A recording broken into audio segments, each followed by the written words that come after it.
It is a chilly and blustery day in La Belle Provence. Welcome to Stade Montréal in Laval, where the Montreal Roses get set to clash with their big rival. That's AFC Toronto. A little poutine can help warm you up on this chilly night. Welcome to NSL Soccer, presented by BMO, the official bank of the Northern Super League.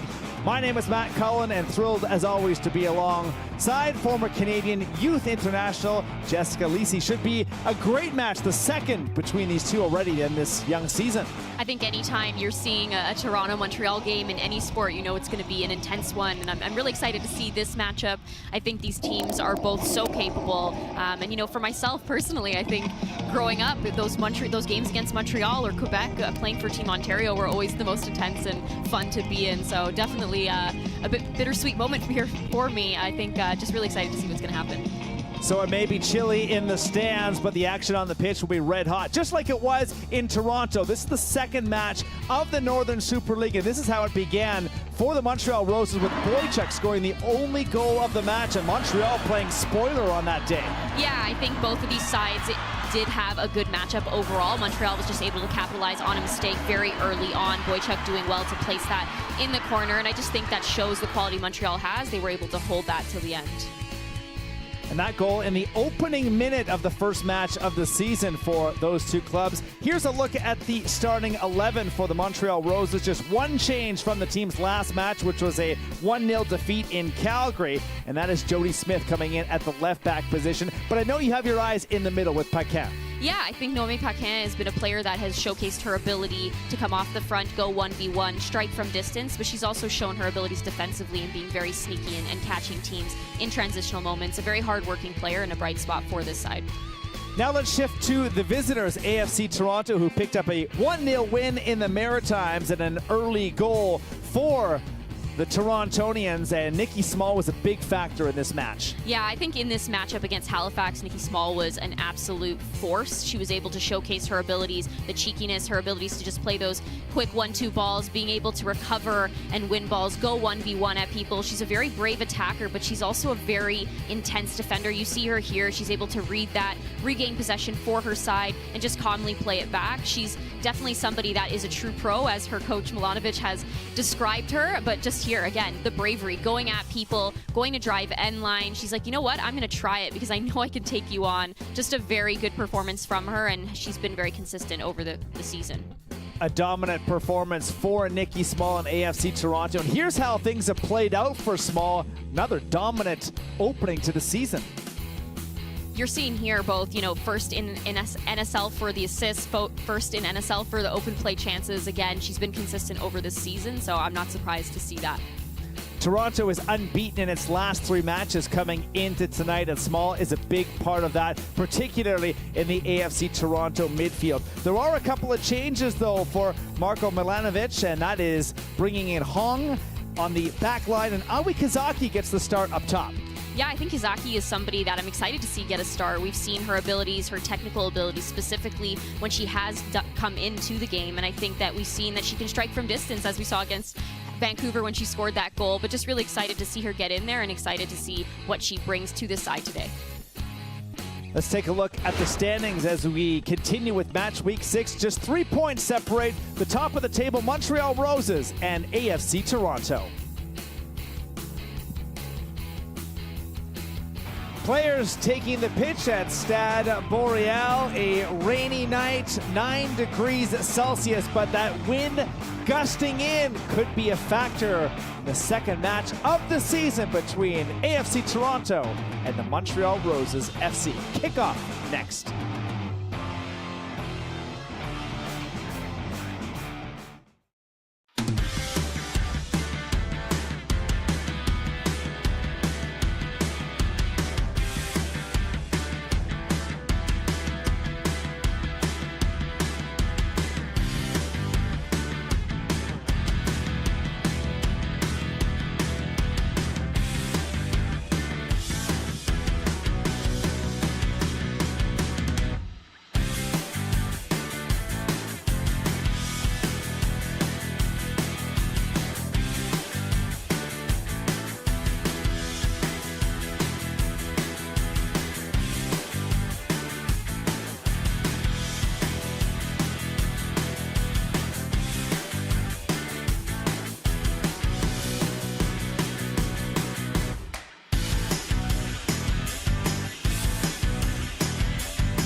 Moments away from kickoffs between these two Northern Super League rivals. The second of 5 fixtures this year between the Roses and AFC Toronto. The fans braving the elements tonight on a windy night just north of downtown Montreal. The Roses up for this match, and particularly number 99, Latifa Abdi, who's already got a couple of goals this year. Yeah, I think that she's a real star for the side, and I think the crazy part is we haven't even seen the best of her yet. I'm really excited to see this player grow from game to game, and again, as you said, she's got 2 goals this season so far, and I think that she's going to get quite a bit more. I think in the absence of Boychuk tonight too, seeing her in that role up top, it will be very key for her to have a big matchup, get in the box, come off the front, use her pace, and go at people 1v1. Strike from distance, as we've seen her do on her 2 beautiful goals, I might add. They were absolute bangers. But yeah, just a lot of quality from her, and I would love to see that continue tonight and a step up for her side. So the Montreal native will take aim at AFC Toronto. And speaking of AFC Toronto, they have their own sharpshooter. Esther Okoronkwo, also a multi-goal scorer already through the first 5 weeks of the season.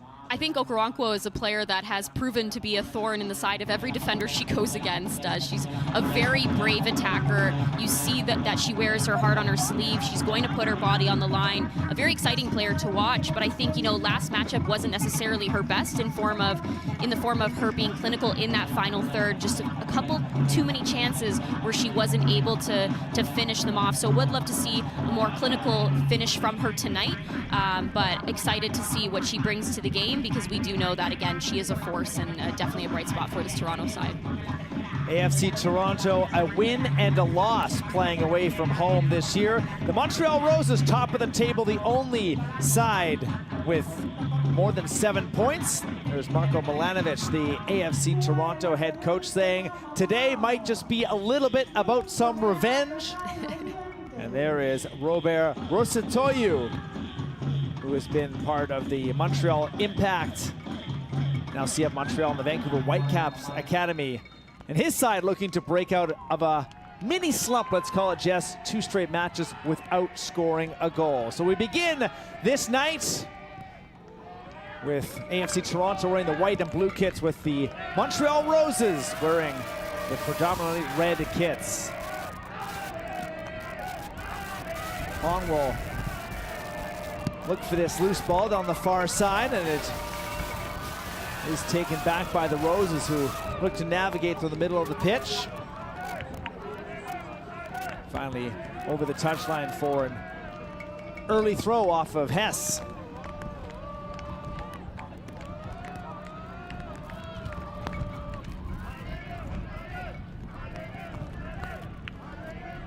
Ball played by AFC Toronto down this far side. That's Ashuri, and once again over the touchline, another early throw. What would you like to see, Jessica, here in the early going here, particularly from AFC Toronto to start? I think they just have to come out on their front foot. We're already seeing them apply a lot of high pressure to this Montreal side, not allow them to build out of the back. We've seen Toronto and their capabilities in building. So just a bit more clinicalness from them in that final third, because we've seen them create so much great build-up, but not be able to execute and finish those chances. So I think it would be in their best interest to continue to do what they've been doing in build-up, but just sort of find their footing when it comes to getting into the back of the net. AFC Toronto has been buzzing early on, and some early action for the 23-year-old Anna Karpenko, who does well to make an early stop. 2 wins and a loss already on the season for Karpenko. Another ball that's won back. This is Colby Barnett. Scored the only goal for AFC Toronto. Beautiful setup, beautiful finish at Wanderers grounds. Cathro looks for options, but the Montreal Roses do well to eliminate that. Another look here is AFC Toronto spent a lot of time in the attacking part of the pitch to begin. You love the confidence and the bit of skill there from Ashuri to be able to get that ball in. Obviously wasn't able to get a shot off as well as she would have liked, but nonetheless it was a great opportunity and she did do well with it. Ball played over to that far side, and let's shift to the Roses now. A team that's still top of the table, but now goalless in the last 2 matches. What would you like to see here? Yeah, I think we sort of saw them in the face of adversity for the first time, where they were struggling a bit to connect in that final third. It was more so the rush in decision making. We do know that they're a very capable side, and you know, Coach Rosatoyu mentioned to us he wants to see his side come out very confident and just believe in their abilities, because he knows what they're capable of. So do they. But when things are not going your way, you have to at least find a way to be decent in the run of play. So just looking for them to once again find their footing and that belief that we know that they are a very capable side. As we saw, they were undefeated for quite a bit of time. Good start to the season for the Montreal Roses. The opposite for Toronto, went 2 losses to begin the Northern Super League campaign. However, things have turned around quite nicely for AFC Toronto, but right now having to look at Abdu and colliding there with Rollins. That could have been dangerous for AFC Toronto. I think one player too that has continued to be a bright spot for this Montreal side is Whitaker, and her ability to take people on 1v1, but also, you know, recognize the runs that are ahead of her. She was able to see that Abdu had the potential to beat Rollins on the run, but Rollins did do a good job at just, you know, giving a little shove and throwing Abdu a little bit off of her game. Esther Okoronkwo involved on the far side of the pitch. And there is the Montreal Roses manager, Robert Rosatoyu. Mentioned that patience is a big part of his game, and there will be good days and there will be bad days over the long course of the season, and overall happy with the start. Yeah, I think that with every season and every team, you know that there's going to be games that you dominate and there's going to be games that maybe aren't your best performance. So again, it just goes back to knowing what you're capable of and staying true to yourself, and just sort of focused on, you know, what the day is bringing you. So I think that this is a side that's more than capable. They have such great individual talent. We're seeing them come together as a unit as well. So excited to see what they can put together tonight. Missouri puts the ball right to the top of the penalty area, and it's taken by Barnett into the arms again of Karpenko, who has had an early start. Busy so far in this match. Karpenko had 6 saves in the opener for the clean sheet against AFC Toronto, spoiling that match for the home faithful at BMO Field. Over 14,000 packed in, and to see Marko Milanovic's side in the historic first ever AFC Toronto match. And there's a look at the situation with 2 wins, 2 losses, and a draw, but as we mentioned off the top, unbeaten in the last 3. Foul in the middle of the pitch, as that's Emma Regan going down. Regan will be back with Casey Stoney and Team Canada, Canadian national team, getting set for a pair of matches against Haiti at the end of the month and into early June. We've seen Abdu come back to make a defensive impact. Emma Regan not allowing her to turn and create an opportunity going the other way. It looks like she might have just got stepped on there. Those are definitely stingers. Those are not fun. And just take a moment to regather yourself. We see her, she's up and good, so that's great to see. Kazaki plays forward. Pickett moves wide, and it's taken by Nikki Small.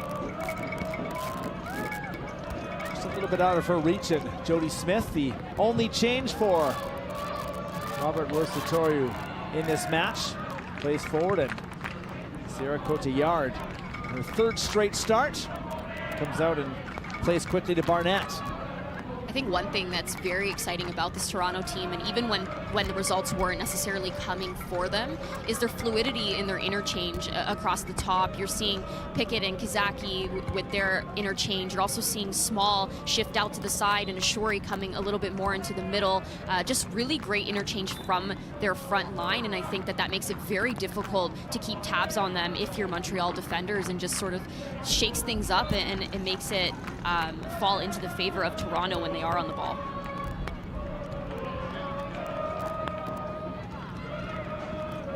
Played back quickly by AFC Toronto as Cathro shifts wide, taken by Small in the middle of the pitches. The Ontario side looks to organize itself, but once again a ball that will not pose a threat to the keeper, Karpenko. Julia Lees has played 90 minutes in all 5 of the Montreal Roses matches to begin this season. It's quite a stat as a first-year pro. Been busy. Tanya Boychuk, as you mentioned, not available today for Montreal, who will also play on the weekend. This is intercepted, taken back by Victoria Pickett. Onkaronko's in the penalty area, and that was some good defending. As that's Lucy Capadona came over to interrupt AFC Toronto's leading goal scorer. Abdu looks for the ball. Regan, sliding challenge. Missouri looks for the ball, does well again to interrupt the clearing, comes back to AFC Toronto, who will look again into the middle. This is there for the taking, just out of the reach of Pickett, who had a good chance to link up with Colby Barnett. You're seeing the great positioning from Toronto. They're not allowing that second ball to be cleared. Barnett does well to take Whitaker on here and try to slip Pickett through, who just wasn't able to get to that. But it's a very good idea, and we're seeing Toronto really come out on the front foot and create those opportunities so early in. Barnett back to work. Into the middle. Towards the back post. Onkaronko is there. That was Kazaki who was looking to play setup. Another close opportunity for AFC Toronto. Once again, Barnett doing well to recognize Kazaki's open. Kazaki with a great turn. She does try to play that over to Okoronkwo, who's just a little too far. The ball's just overhit slightly. She's not able to get her foot to it. But again, very front-footed attack right now from Toronto. We're seeing just how hungry they are to get on the board early. In the 10th minute of this match, Toronto has certainly had its chances. Perhaps looking for a little bit of revenge. That did come up in our pre-match phone calls as well, as Toronto largely dominated the play on the shores of Lake Ontario at Beemore Field back in mid-April, outshooting Montreal 15-4 and 6-2 with the shots on target, but it was the Roses coming away with the victory. That has not been forgotten by AFC Toronto.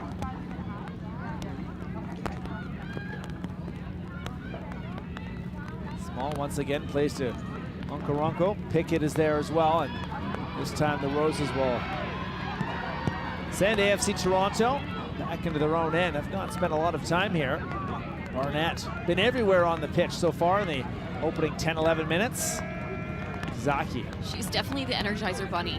That is something that I've noticed from Barnett in every matchup. She's constantly going box to box, and she never drops in intensity. You know you're getting 100% from her at all times.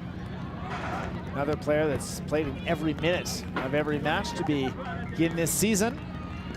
Tifa Abdu chases after this ball in the middle of the pitch. It's one back.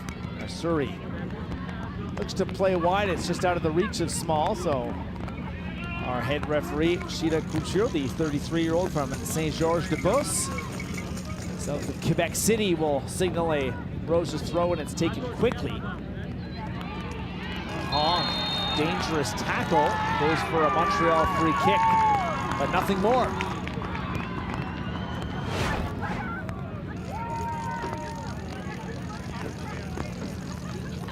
I'm not too sure if there is something more, but it's a little late. It could be argued both ways, to be honest with you, but the official didn't see much in that, I guess. Hong Hae-ji back in the starting 11, the South Korean international with 40 caps for country. Also played at the 2023 FIFA Women's World Cup. So good opportunity for the Montreal Roses, first set piece of the evening, as Cotillard prepares herself.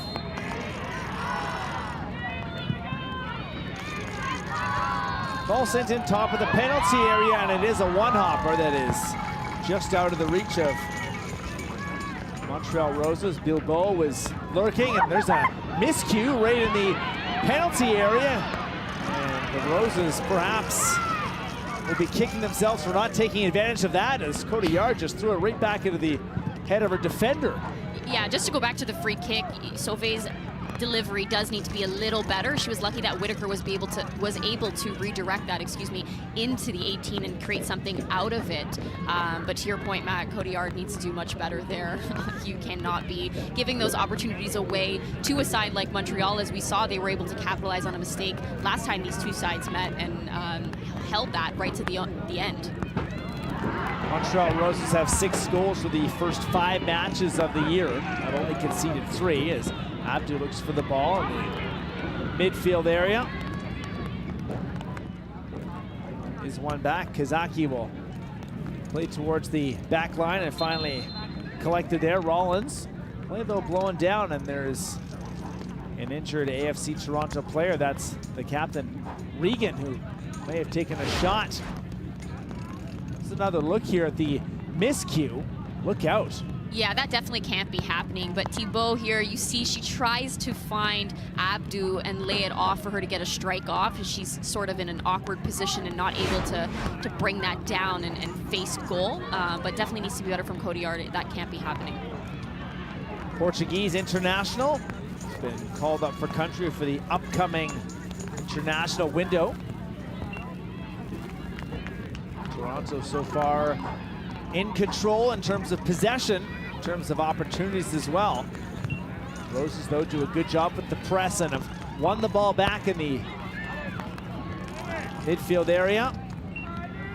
Barnett, Kazaki, and now AFC Toronto will try to organize itself, although it is intercepted by the Montreal Roses. A chance to run back with Jody Smith.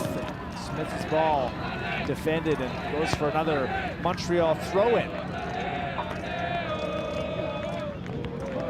I think right now for Montreal, you want a player like Thibault to get on the ball and really settle the play and start it. It seems that they are sending the ball up to an Abdu or a Thibault and hoping they're able to create something without getting numbers forward to support them. I think Montreal plays their best soccer when they're able to calm the play confidently on the ball, move it, and really live on the ball and just be confident in their decision-making. There seems to be a bit too much hesitancy from them when they are going to make that pass, and it ends up not going their way. So just a bit more calmness from them and confidence when to live on the ball when they do have it.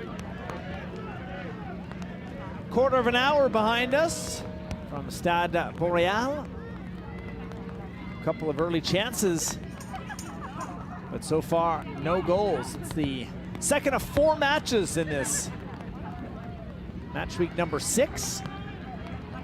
As the schedule starts to intensify for a couple of these teams, playing twice midweek. That includes the Montreal Roses. Of course, the international window coming up as well.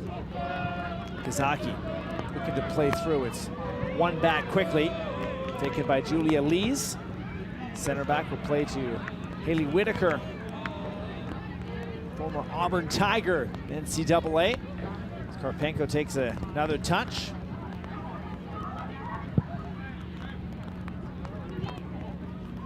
Sent away, but some more good pressure from AFC Toronto. Once again, over the touchline, goes for a Montreal throw-in. What's your grasp on the pacing of this game so far? I think right now Toronto is very much in control in the sense of they're a lot more purposeful when they do have possession. You're seeing them a lot more confident and calm and just keeping the ball before they're making their decisions. I think with Montreal, you can see that they want it. They are bringing the intensity. They're just not connecting. It looks a little disconnected in that final third right now when they are making their final decision. But I think overall, Matt, we've seen both of these sides really hungry and attempting to live on the ball. Well, the head referee, Sheila Couture, has a word or two. Taken back by Charlotte Bilbao, the former French international.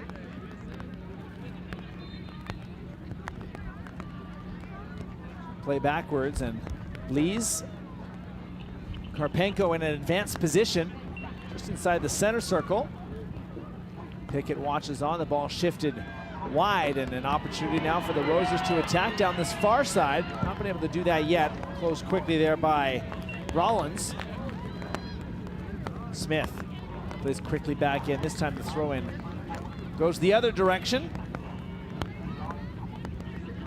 If you're just joining us, you're watching the NSL on TSN Plus and in French coverage on RDS for our friends south of the border, ESPN Plus, and also NSL.ca platforms for tonight's game. It's presented by BMO, the official bank of the Northern Super League.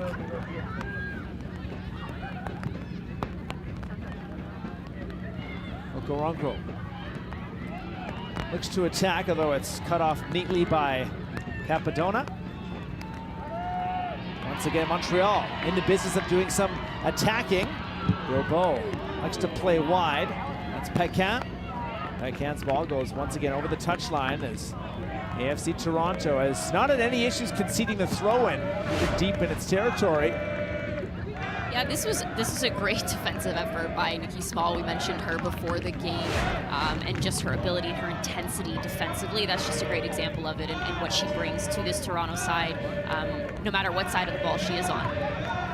Nori Thibault tries to spin across into the penalty area, but runs out of room and then was jarred over the line. So it will be a Sierra Cotillard goal kick.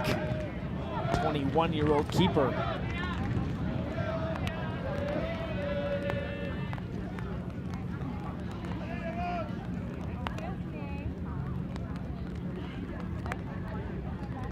Well, Montreal is on high alert here after what happened the last time, and AFC Toronto, another miscue. Ball comes right back in towards the penalty area again.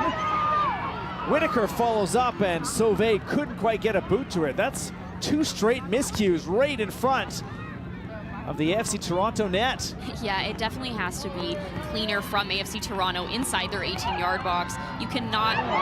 Here's a ball for Abdu looking at goal, and Sierra Cotillard this time has to go down to make a save as Abdu was hunting for her third of the season. I was just going to say, Matt, you can't be coughing up the ball in and around your 18 when you're playing a side like Montreal, who's proven just how great they are. You see here, she plays a very soft ball to Rollins, who's not able to get that out when there's high pressure coming from a player like Abdu. Sauvé's not able to settle that and get a strike off of it, but that could have been very dangerous had it landed at her foot a little earlier. It was the exact same scenario 5 minutes earlier with the missed restart. You know, Montreal will be interested in doing a little bit more pressing. I think if Montreal is able to get Whitaker involved, Smith involved, Sauvé and Paquin getting forward and really stretch Toronto's back three, they can definitely create a lot of opportunities. We know how great they are on the flank. We've seen them really light up this right flank, to be specific, when Abdu was out here with Whitaker, but we know Sauvé is also a player that's very capable of going 1v1. She does like to provide great service, so I think that it would be in their best interest to get numbers forward and really overload those flanks and cause Toronto's back three to be stretched. Sauvé looking for some more pressure. That does pay off as the Roses have won another throw. 27-year-old Sauvé wears the captain's armband. Former University de Montréal Carabin in U Sports. Abdu lays off. Another drive towards goal, and it's a one-hopper, and Cotillard planted deep in her net. Had to be attentive to that. This is a great strike from distance by Hess. Good little pass by Abdu, and why not try it from there? We know Ali Hess has the quality to strike it. You see that she gets through that. She does put enough power, but it is right into the arms of Cotillard, but definitely a great opportunity for her. Might as well try it when you have the capabilities that she has and the quality that we've seen from her. And Hess, speaking of that quality, has already scored once this year, a 3-1 away win at Vancouver back at the end of April on the 27th.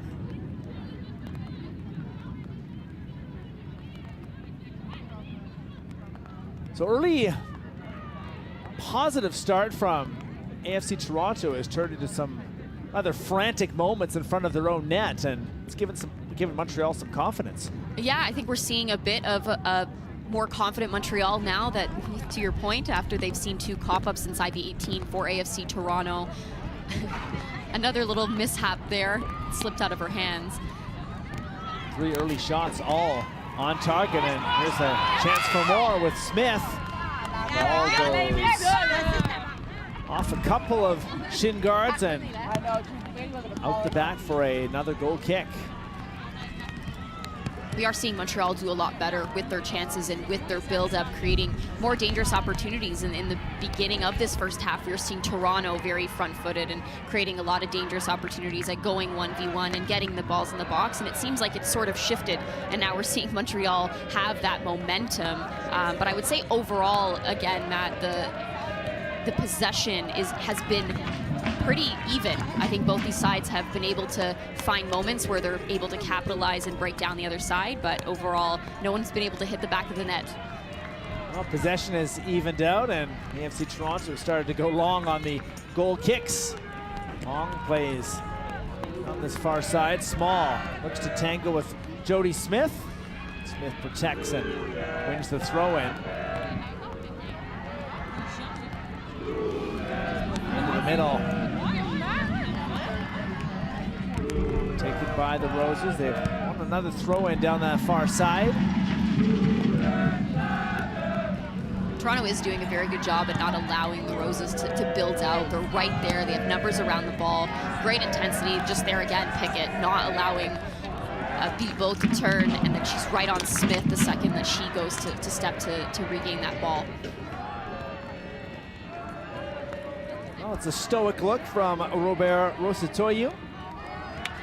Certainly like the opportunistic sense this team has had to begin this match. There's 3 shots, all of them on target. Hess does well to try and chase after that ball, and it's sent away by the Roses back line. Small. Ronku's down and loose on that far side. Capadona comes over to eliminate that chance. There we go. Braving the elements, bringing the drumsticks. You playing instruments, Matt? I did play a little bit of trumpet back in my high school days. Could be handy at a football match, although it's been a while. Did you play it well? I was a solid 3rd trumpet. Okay. We were in big trouble if trumpet 1 or 2 were not available. Let's put it that way. Well, you're beating me. I don't play any, so. You did enough work on the pitch, I would say. I'll have to keep that in mind the next time I'm in the seats for a football match. Bring it out. You definitely should. No attacking options this time for the Roses. 2-yard plays to Hong Hei-jin.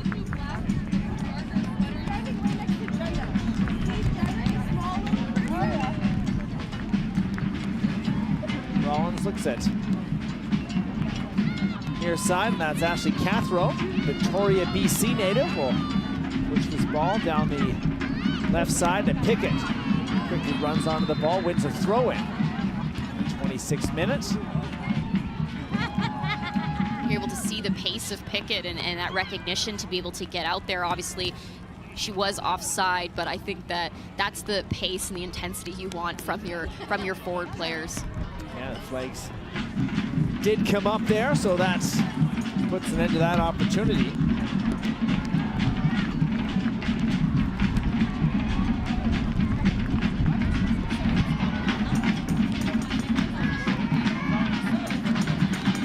Sent away by the Roses. Some more pressure comes from Abdu.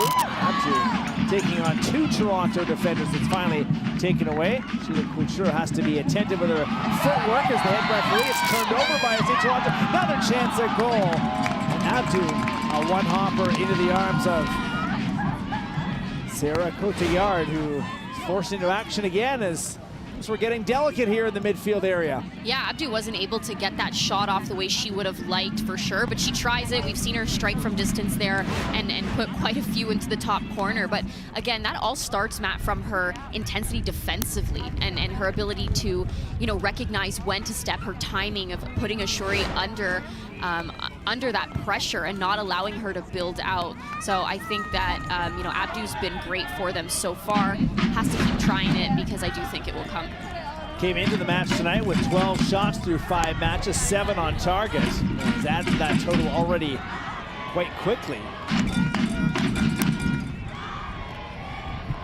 Abdu, 1 cap for the Canadian national team. happened at the end of 2023 in a match against Australia. You're seeing Montreal confident and comfortable dropping in that low block, allowing Toronto's back line to just play and be forced to make a decision and forcing it out just there, because it is very difficult to break down an organized Montreal side.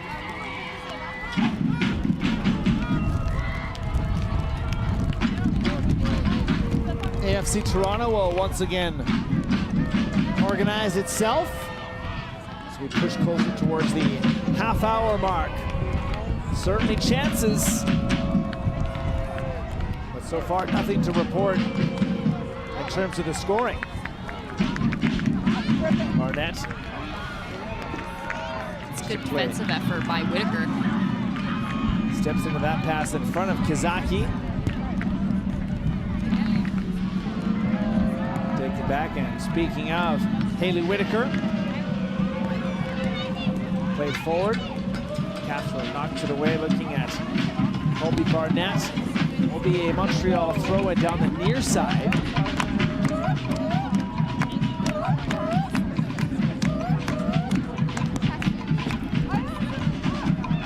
And here is Whitaker. Looks to the middle. Taken back by Lees. Karpenko once again well out of the penalty area. Needs to be certain with this boot, and it is a good one. Pushes forward, and opportunity there for Megan Sauvé, just out of her reach. This is a very bold move by Karpenko to be this high up the pitch. When you have someone like Pickett so close to you and applying such high pressure. This is a great ball through to Sauvé. It was great recognition, but yeah, definitely a very brave and bold move by Karpenko to be that high up. Barnett plays in towards the middle. Taken down by Victoria Pickett. Regan shaking off that early knock, it would seem. Plays to Nikki Small. Hong push down the far side, now taken back by AFC Toronto as Small fights hard with Jody Smith, but the Roses left back does the job, and with some help has won a throw-in. Seeing multiple Toronto players putting their body on the line, not wanting to allow Montreal to play out of the back. I think that they've put in such a great effort defensively so far, specifically when they are in Montreal's half. They're just really not allowing them any time and space to create something great and just build out of the back through their midfield, which we know Montreal is so great at doing.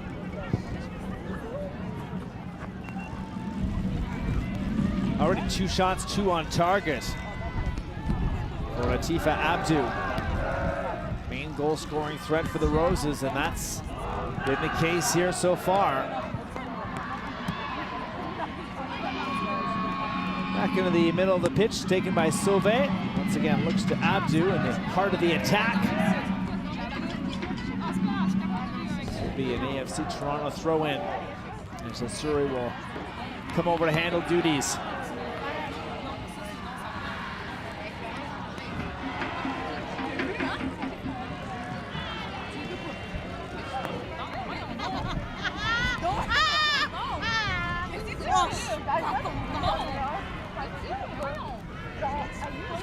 Good energy, good vibe, as the kids say. Good vibes at the Stade Boreal, despite the difficult conditions here on a Thursday night. Looks like the sun started to poke through just a little bit, but whoever was selling the ponchos tonight would be making some good business. Yeah, they're definitely doing well. Heavy rain in eastern Canada over the last couple of days. Been a chilly end of the month of May. Sent in, and nothing doing there as Capadona watches that roll into a goal kick for Karpenko.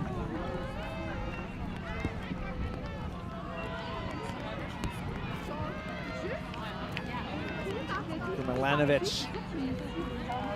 Always great to speak with him, has such great insight on the game. He's trying to maximize his players' efforts, knowing that it's a long season, minutes are valuable, trying to avoid injury as best as possible. I think we're already seeing some rotation in teams in regards to, you know, having to balance players and minutes and injuries. And there's so much travel in this league that you do know that fatigue is going to be a factor at some point. And that recovery and making sure that your players are, you know, healthy and able to go out there and give the best performance for you is so important. So I think we're going to start seeing new faces. We're going to see new people get new opportunities and be forced to step up. And I think that's exciting, and that's what's going to make the league and each of these individual teams that much better. The Toronto side took the bus from the Ontario capital into La Belle Province with a stop in Kingston to keep the legs fresh. So that's something he mentioned, that after the last match against Halifax, he thought the next training session, some of the players looking a little bit lethargic. The legs were heavy, he said. Wanted to try and get some of that jam and that pop back.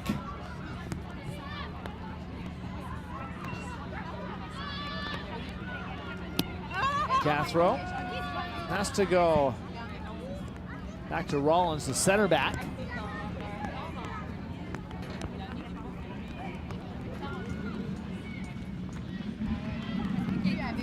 Hong will quickly shift, and once again, AFC Toronto's had some good moments down this far side, and we'll have a throw-in.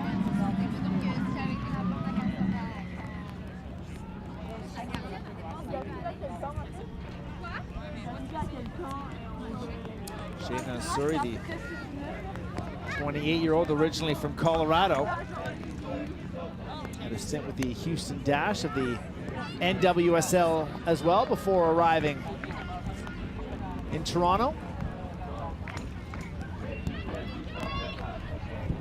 Barnett once again will push this ball into the middle, and it's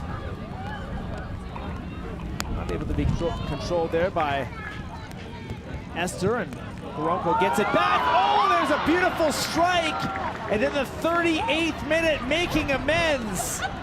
Driven into the corner, and the visitors from Ontario, AFC Toronto, have an early 1-0 lead. I mean, who else, right? We were speaking about her ability from distance and the goals that she's already had this season, both of them being absolute beauties. This is a great ball in by Barnett. Okoronkwo was not able to get there, but Ashuri does so well to be able to keep that. She's confident. She finds Okoronkwo, and she just looks up and says, I'm going to try it. I am absolutely going to try it, and I am going to execute it to my fullest potential. This was just a great strike. So confident, perfectly placed. That was a great team goal. Well, the Nigerian international says, why not? Missed the first ball, but makes amends. Already her third of the season, and that ties her with DB Pridham of the Ottawa Rapid for the early Golden Boot race with 3 goals. And I spoke about wanting to see her step up today, you know, finishing the opportunities that she wasn't able to put in the back of the net for her side in the last matchup. There was a couple that were a little too easy that, you know, she can definitely finish in her sleep, but she just overthought them a little bit when it came down to it. And then you see her step up and score an absolute banger again. So confident, so composed from distance, and just places it straight into the top corner. Capadona looks on as Okoronkwo is back on it again. This time the Roses will now be pressured into some more attacking play. The AFC Toronto has already done something within the first 35-36 minutes that they did not do on the shores of Lake Ontario at BMO Field, and that is put one past Karpenko. Job one done.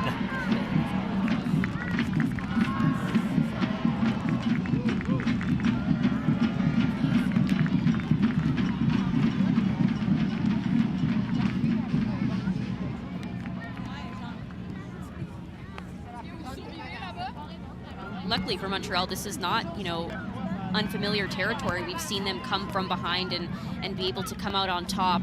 So I think that, you know, as long as they're staying confident, they respond well to this, and they just stick to what their game plan is, keep possession, be able to connect in that final third. They're just looking a little disconnected, again, with those final passes. So if they're able to get that to all come together, the runs are there, the execution is just slightly off. So I think once they're able to find that fluidity amongst their front line and their front movements, then we're going to see them get one as well.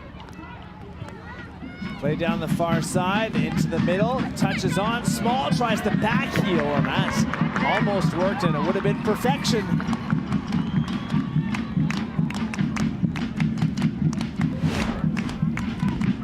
Yeah, this is a great ball across by Ashuri again. She's been so awesome for them on that flank. Nice little touch by Pickett, and then you see Small try it. You see her pull out the cheekiness and the creativeness that we've seen from her. Just Barnett's not able to get there, and Sauvé does a good job at clearing that out of danger. Cathro looks to work back into the middle. It's pushed back again by AFC Toronto. Cathro will try again. See what that goal did to AFC Toronto. Just brought out a lot more confidence.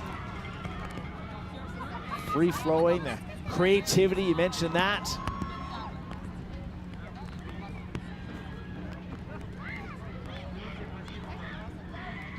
Usually when you are, you are able to get a goal off, you have to be able to use that momentum to your advantage, because sometimes there are teams that respond very well and they come out just harder right after that. So if Montreal is able to do that, that would be awesome for them. But Toronto has to be able to keep that intensity and try to get a second one. And the Montreal Roses have conceded the opening goal for the second straight match. I've had some opportunities in terms of some giveaways from AFC Toronto, but have not been able to finish. Paquin will try and drive forward, and this might be their big chance here before halftime. The Roses will try to work it in, but it's taken quickly back. Cathro interrupts that pass. Hess looks for the ball, and Montreal is back in possession. Looking to try and break down this AFC Toronto side. Just another example of how great they are in build-up, in transitional moments, but it's just about connecting that final pass and that final decision.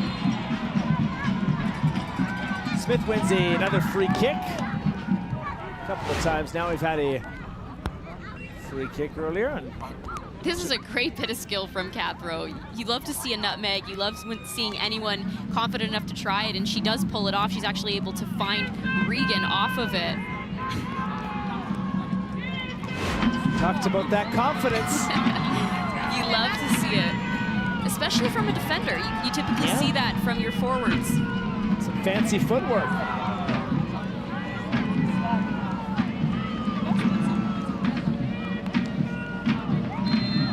So another opportunity from this spot on the far side. Played it up to Bubo, and it's driven towards the penalty area, but countered quickly by AFC Toronto with 5 minutes to go before stoppage time. Karonko's back at it again, takes a look at Whitaker, and will carry on. Speaking of fancy footwork, number 23 in white will not hesitate to pull a trick or two out of the bag.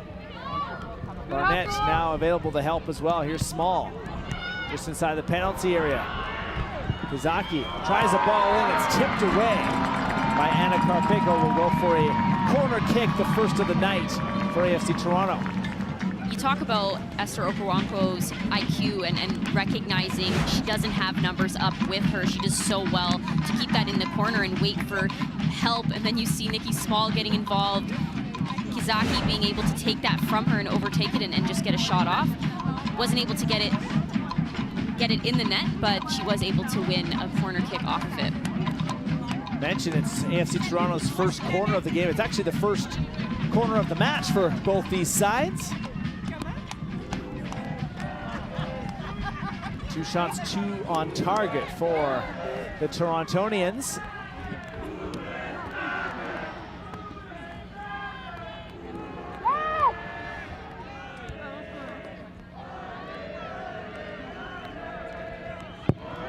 So here is that opportunity, driven towards the back post. That's a good ball, sent away though by the Roses. Small hustles over, takes a look at the defender and will attempt to go right at it. Although the whistle goes from the referee, as that's Esther Okoronkwo, the goal scorer, is in some discomfort. It looked like a lot of bodies hit the floor on that in the attempt to get up there and bring that grit. That's a hard landing.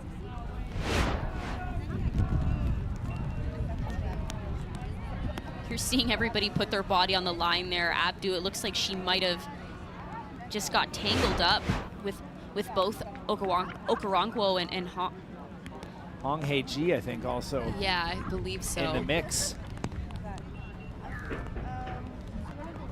Hopefully she's all right. Sarah Rollins getting some instruction here.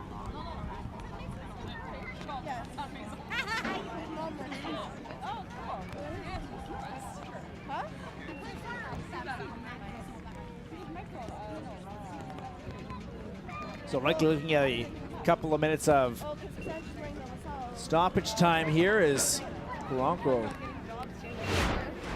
certainly in some discomfort, but no discomfort on this. Missed the first pass and then just drives this over the keeper. Yeah, this is, again, the more you watch it, you can see the quality in her and the quality in this finish. She's able to put that right over top of Karpenko, just enough power, just enough dip off of her left foot. So confident, so poised when she struck it. Just overall, a really great goal, as well as the build-up from Barnett to Oshuri, and who's able to find Okoronkwo again after she had missed the initial cross. Overall, great team goal and definitely an awesome individual effort. And with that strike, as we mentioned, joining DB Pridham of the Ottawa Rapid FC with 3 goals to the early part of the season. Good to see that Okoronkwo was able to walk off on her own power here, her own 2 feet. Off to head to the touchline. So AFC Toronto will play with 10, but it looks like it'll be brief, which is good news. Might have just been a bit of a hard landing coming down. I'm glad to see she's up and moving.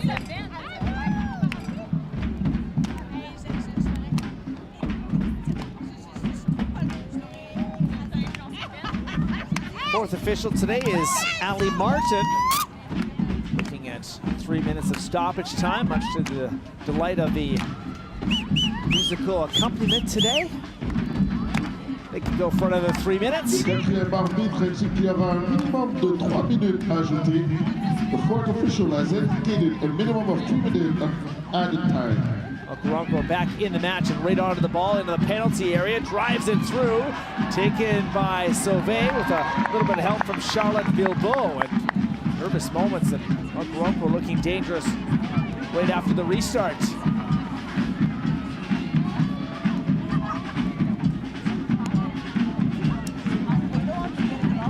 Back again by Cathro. It's a yard wall.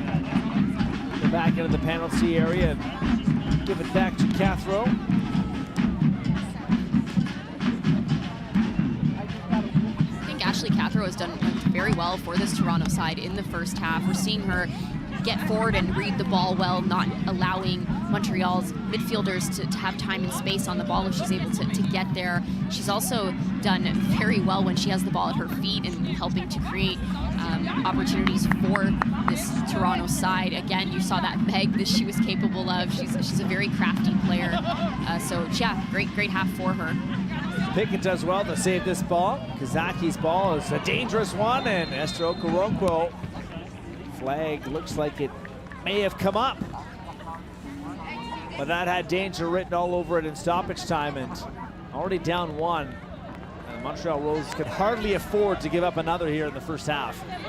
And that was an example of the great vision that Kazaki brings to this side, and just her technicality to be able to play that perfectly weighted through ball. Unfortunately, Okoronkwo wasn't able to stay on side, but had she stayed on side, that was definitely an opportunity that was very lethal for this Toronto side.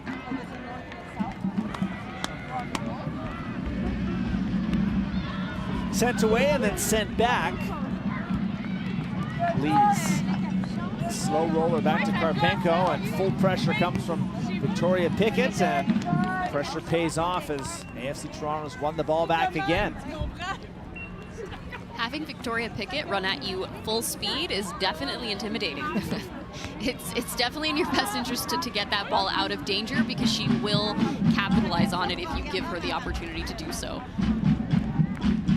Pickett has 3 caps for Canada since 2021. Played with the North Carolina Courage last year in the NWSL. Shuri looks back to the goal scorer. She goes down, but Small follows up. Whitaker had to be perfect, but then takes a hack. Ball is in! But was the foul called before the goal? And it looks like that is the case, as Whitaker was hacked down. So, dangerous moment for the Roses here. Whitaker really took a shot here. Yeah, that was a great ball in by Small. It looks like Barnett just sort of had her foot up, went right through Whitaker. Yeah, it definitely didn't feel great, but definitely no intent behind it. You saw her show some great sportsmanship after that. So Whitaker feels the effects of that, but that is the end of the first half. Toronto does come close at the end, but it's Esther Okoronkwo, her third of the season. That's the difference so far, and a 1-0 lead for AFC Toronto. I think, overall this half was pretty even. I think that Toronto was obviously able to get on the board. Montreal kind of missing that link in the final third right now, but they have been creating opportunities. We saw spells of possession for both sides. AFC Toronto came out on the front foot. They were really dominating. Then Montreal sort of shifted and had a bit more possession, and after they were able to get on the board, you saw Toronto come out more confident as well. So it's just about how Montreal is going to respond coming into the second half that will really dictate how this match ends. So 1 half down, 1 half to go. You're watching NSL Soccer presented by BMO, the official bank of the Northern Super League.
BMO, the official bank of the Northern Super League. It is 1-0 to the visitors. AFC Toronto capitalizing midway through this first half. But now let's take a look back. Last night, if you missed the coast-to-coast clash between Halifax and Vancouver, here are the best moments of that match. I think this is a great opportunity for these players, Chloe Taylor and Emily Wong, specifically Emily Wong in the position that we're seeing her in. It's not often that you're seeing the center back role being mixed up this way, so that's a big opportunity for her.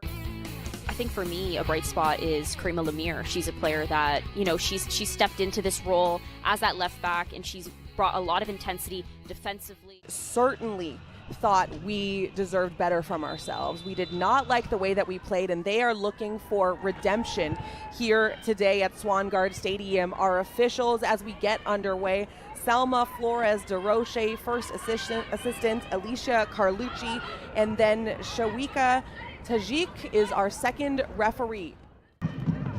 Both teams looking to establish some semblance of control here in the early goings, and a nice ball down the right side by Sarola Miller, and it's time for Fermo to give it a shot. She puts it on the 6, and that shot goes wide from Nakamura. Are applying just enough pressure to keep Halifax in their half. Miller with the cross, back post, no one's home. Ball bounces all the way to the left side of the pitch. Step over from Kennedy into the 18, cuts it back, it falls to the foot of Miller, and it's good. The opportunities have been bountiful, and Miller makes it 1-0 for the visiting side. Good little move. I'm not sure if that was a Meg. I don't know if that went through, but she just continues to go, brings it to the end line. She Megs Weller there, and Miller is exactly where she needs to be and be able to find and live in those half spaces. Right now they're giving the ball up way too easily. Great anticipation from Halifax to break up that build in the midfield, and once again right into the middle. Nakamura with her third opportunity. You're seeing how compact the Tides are right now. They're very difficult to break down. We're seeing Vancouver have really no choice but to continue to go backwards to both Taylor and Weller and hope that they're able to regain. Head on! And it's Toth who's able to get there momentarily, but it's a fantastic, opportunistic goal by Paczerski.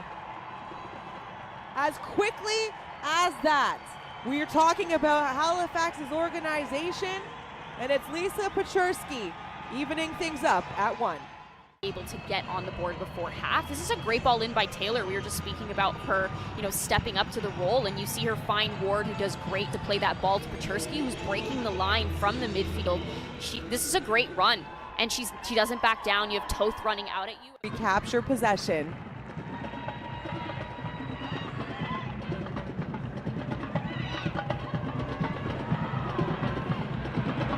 Sam Chang clears the ball out to the right. Paczerski speed, cross to the 6. What a clinical finish, Miss Mariah Lee. 2-0, Vancouver crawling their way, clawing into the lead. Now we've seen her get a couple crosses in. She's just great to take on Lemire, and she gets an awesome ball in. Lee doing a great job. She's not marked up, a little too.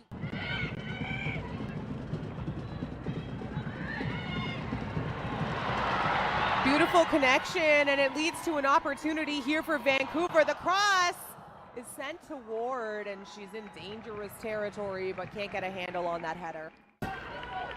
She'll go up and grab that. Turnover.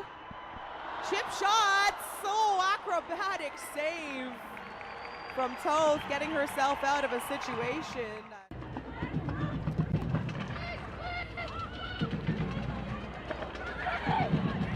Longhurst chips it into the 18.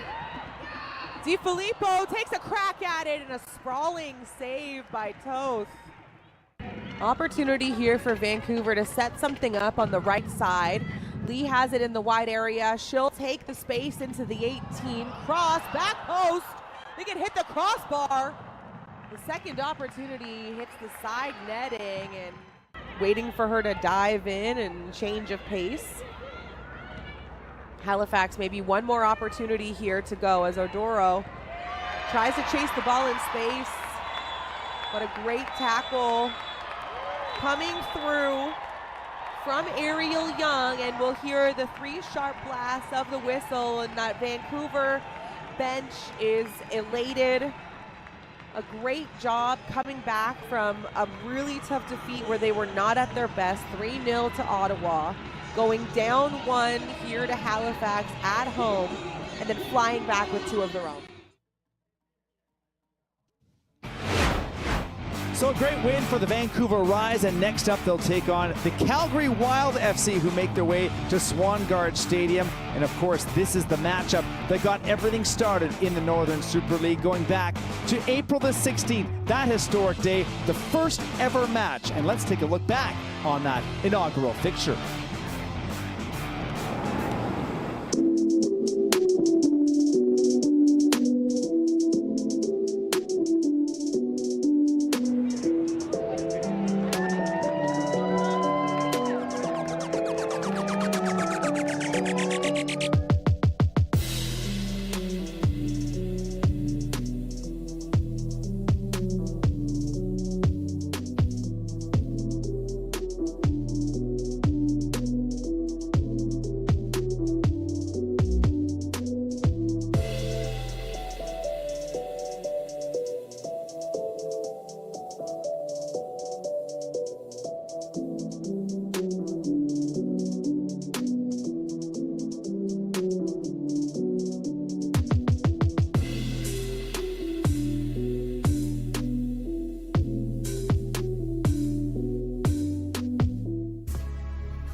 didn't just happen.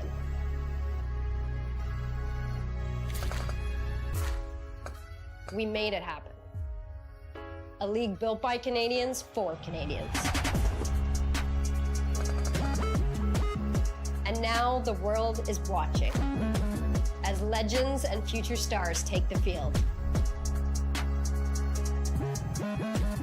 This is what power looks like on the pitch. And you are a part of that history. Welcome to the Northern Super League.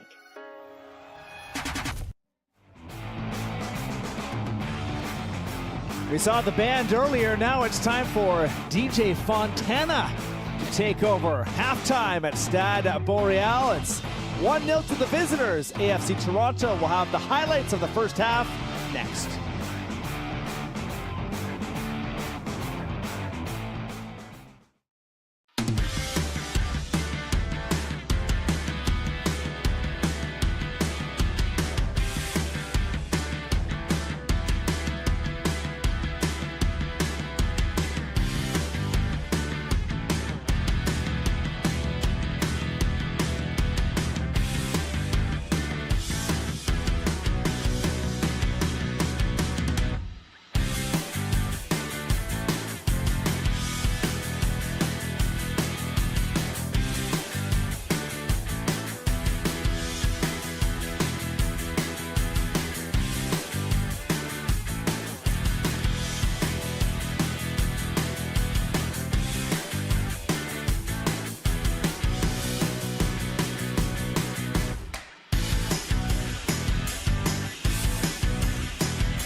This is the NSL halftime show presented by BMO, the official bank of the Northern Super League.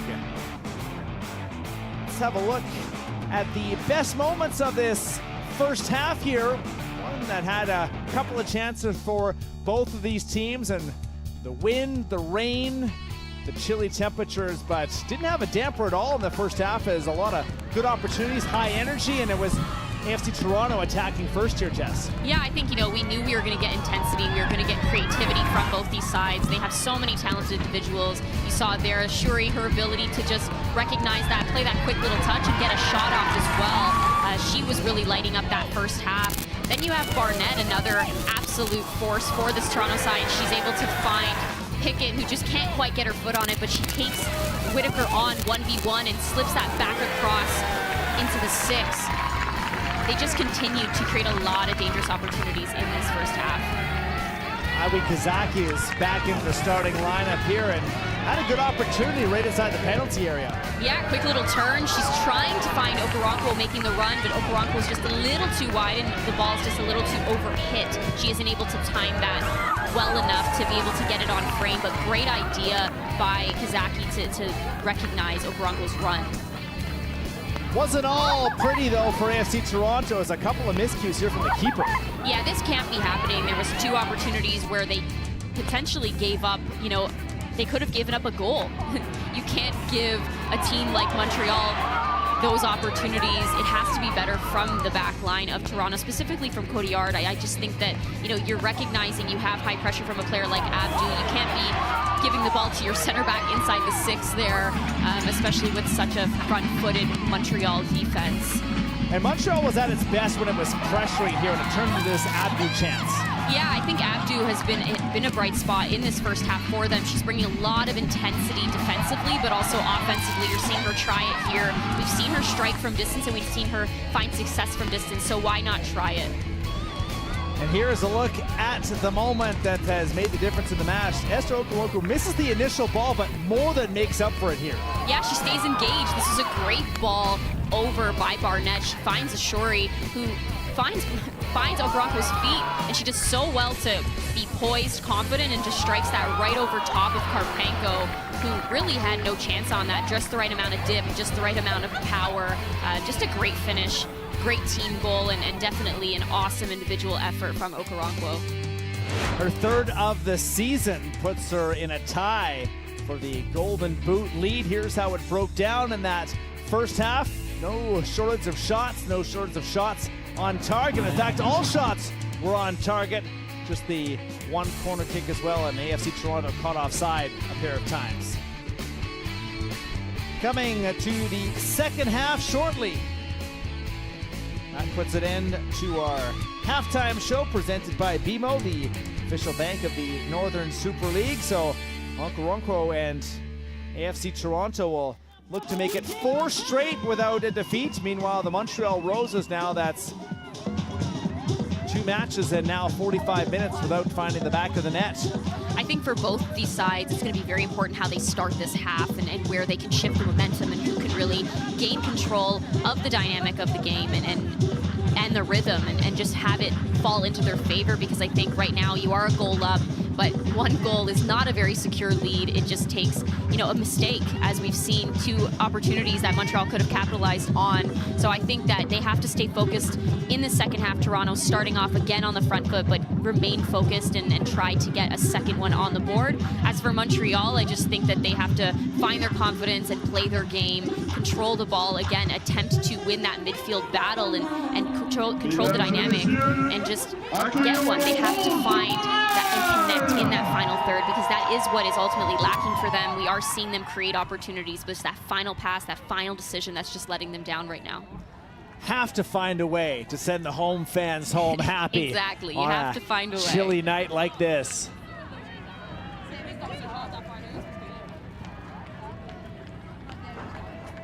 So all set to begin this second half.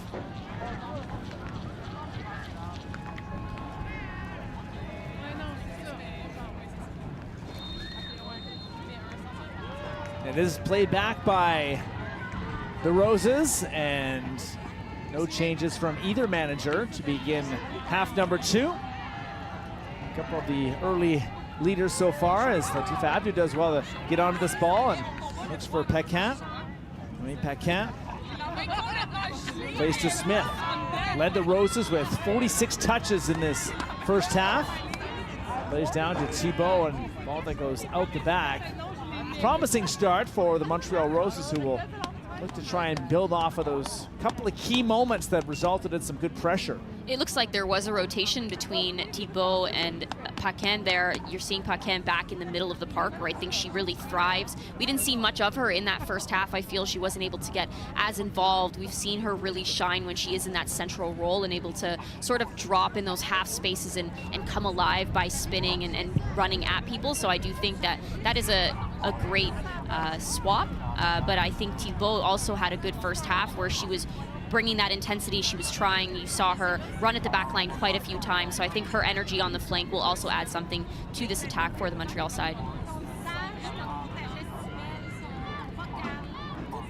Ball played into the middle of the pitch, and it's collected quickly by the Roses. And here is a look at Smith.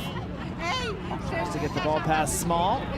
Goes for another Montreal throw-in.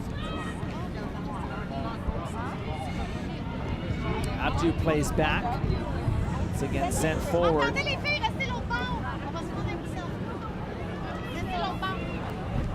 This time it will be Nikki Small taking over. Quite the season that she's had, and she's at her best when she's creating chances from open play. Ness does well to bring it back, and Smith, once again, Small closes in on her. Some good footwork there from Pickett. Baiting a couple of Montreal Rose attackers there, including Thibault. Cathro will look to play forward. That is intercepted. Latifa Abdou once again causing some problems. One back by the Roses. Here's a potential chance to drive towards goal, and the shot comes in. That's from Noemi Paquin, but into the arms of the keeper. we just mentioned the threat that she brings when she is in the middle of the park. She's very sneaky defensively. You see Abdu do a very good job at not giving up and putting that defensive effort in. And same with Paquin. She recognizes, hey, you know what? I'm at the top of the 18. I might not be able to keep dribbling. There's a lot of numbers around me, and she does get a shot off.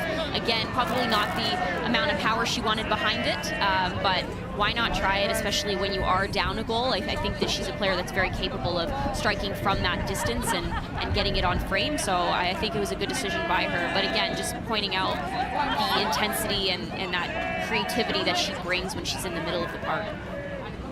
5 saves for Sierra Cotillard in the AFC Toronto net. Whitaker just played this ball away.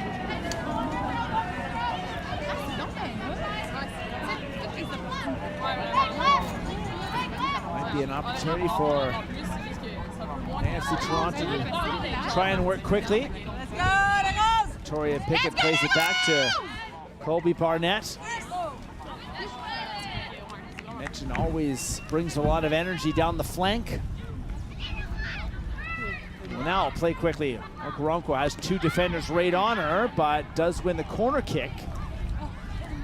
There was arguably a foul there on Okoronkwo. Hands up. You're always innocent. I didn't do it. You know, yeah, you're always innocent until proven guilty. Prove it. Not enough for the head referee, so corner kick number 2 in the first of the second half. Canadian international Emma Regan. 4 caps already this year with the Canadian national team, including 3 starts. Total of 8 now in her international career. Ball played back in by AFC Toronto. That's some good defending from the Roses, and Paquin looks at Pickett, tries to go up and over the top. 3 defenders quickly hurrying back because Abdu is running hard as well. And the foul is given against the Roses.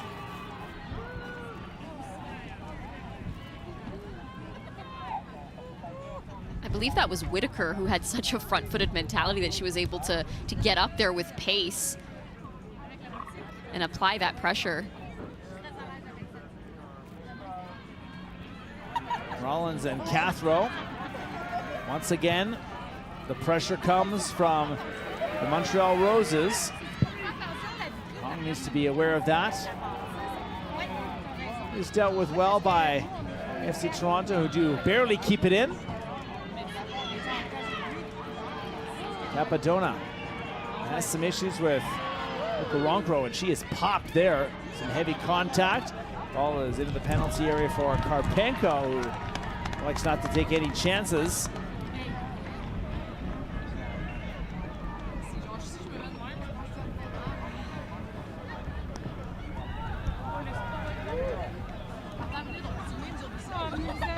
Montreal this time will now try and work out of the back for an opportunity to try and break down AFC Toronto. Something that Coach Rosie Toiu mentioned to us, Matt, too, was that his team was really focusing on building out of the back and getting better at that. And he also said, you know, he was up for the challenge of playing against a very individualized pressure that this Toronto side brings. You saw Okoronkwo put that individual effort in and almost turn it over there and really catch Capadona in a bad moment. So I think that, you know, they are being tested. Who better than Okoronkwo to really test you? As we've seen, her ability on both sides of the ball is great. So I do think that this Montreal side is in for a fight in this second half. Yeah, she has that match-breaking ability, Okoronkwo.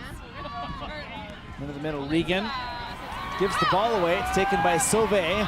Captain to captain, as now Montreal will try and run in transition. Thibault, ball back into the middle, but no presence there, wearing a red and blue kit, and quickly sent away. That's again a perfect example of needing better decision making in the final third. They're in transition, but she's not able to look up and recognize that there isn't anyone in the box to be able to get on the end of that and create something. This is an enticing ball for Esther Okoronkwo. Ball into the middle, defended well. Capadona will concede the throw in. Happy to do so. Victoria Pickett is another player that is constantly involved in transitional moments. Anytime that Toronto is able to find those transitional moments, she's usually the one starting it off. She comes at pace. She does so well to draw defenders in. And you saw Okoronkwo do very well to stay out wide and live in that flank space to be able to get on that ball. Another corner kick for AFC Toronto, the second of the second half.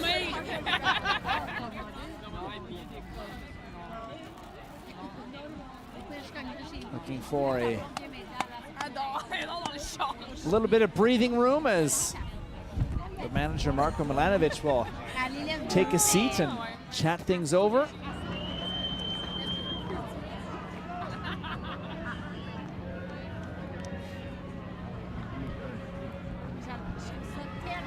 Driven in, good ball, punched away back into the side netting this time as Karpenko did get a touch to it, but didn't clear it away from danger. Yeah, this is a great ball in by Barnett. Karpenko does well to just sort of disrupt that and not allow a Toronto player to get on the end of it. Cathro attempting to get her foot on that, but just wasn't able to redirect it. Montreal once again trying to play out of the back, but Kazaki is there. Regan in the middle. Abju applies pressure. Cathro looks down that far side again. Return ball from AFC Toronto's number 13, Aoi Kazaki, former Japanese youth international. That is out of reach. You see the quality in Emma Regan when she's off the ball. I think that's where she really comes alive when she has the ball, but you watch her movement off the ball. She's constantly looking to provide that outlet pass for her players or get into spaces to help open more spaces for her teammates. So I think that she's just such a star for this Toronto side, but also just in general. We've seen her grow in each game, and we know what she can do on the international stage. Just a very talented player. Well, every time the Canadian manager, Casey Stoney, has a press availability, there's usually a question or two about Emma Regan, and she's made her mark. Went from 2019 to 2022 without a cap or even a camp for country, but is now, dare I say it, a regular. But right now looking at an attacking Montreal side. Played down by Whitaker to this far side, played back into the middle. See, Toronto has to be careful in defending that. Pecan will play this back. Thibault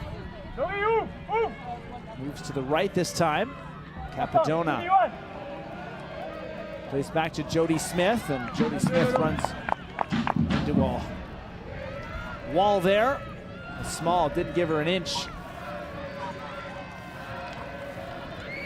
Another challenge this Montreal side has been facing more recently is not having enough numbers crashing the box when they are getting those great services in.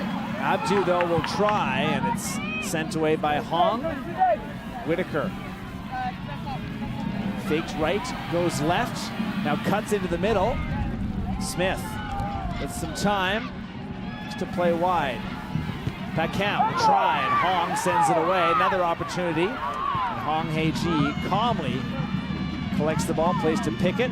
Pickett, though, unable to move quickly past Smith, but a second chance from AFC Toronto as Montreal starts to ask some more questions here. And this drive from Paquin goes off of the upper arm anyway. Yeah, some would argue that's a handball, but I think that, you know, it is close to her chest. It's not in a completely unnatural position. So I'm not too sure that would warrant a PK there. Wasn't an enormous appeal from the Roses anyway. But last couple of minutes have been better from the home side. Trying to avoid a first home defeat this year with a victory and a draw. A win over Ottawa and a 0-0 draw against Halifax. Pickett. Foul is given. Is Pickett too aggressive? Doesn't agree. Who does agree after a foul anyways? I mean, this is frustrating. She obviously didn't make contact, but actually, I'm not too sure she made any contact there. It looks like she might have just lost her footing, but from that angle, it looks like she potentially got the back of Capodona's foot, and I think that's what the ref might have been calling. But it doesn't look like there was any contact there on the replay. So she might have a point. 5 shots, 5 on target for the Montreal Roses. Total touches also fairly even in this match. But the scoreline reads Montreal Roses 0, AFC Toronto 1. Okoronkwo, the difference maker so far in this match. Tries to play it past Lees. Instead, Okoronkwo stops up. Kazaki is taken down. Play allowed to continue on from Shida Couture as Miyazaki in some discomfort. And now play will grind to a halt as we approach the hour mark on this Thursday evening in Laval. Ooh. Ouch. Yeah, she definitely got some studs in her foot there while she was planted. Yeah, that was...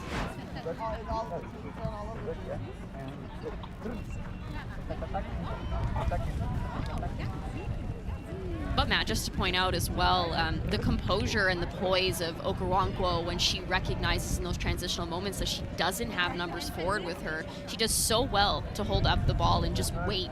That's where Kazaki was able to get forward and get that little combination play. Obviously, it ended with her getting stepped on, but she was able to make that run and potentially create something out of it. And I think that's where the sides are differing a little bit right now. We're seeing Montreal create great transitional plays, but just rushing that final decision, and it's not coming off for them. Might be an opportunity for AFC Toronto with Pickett. Placed Hong. Small. Good run. Small is past the first defender. That was Laurie Thibault, and finally won back by the Roses, but nowhere to go there as we have now ticked into the 61st minutes. A half an hour left between these two rivals.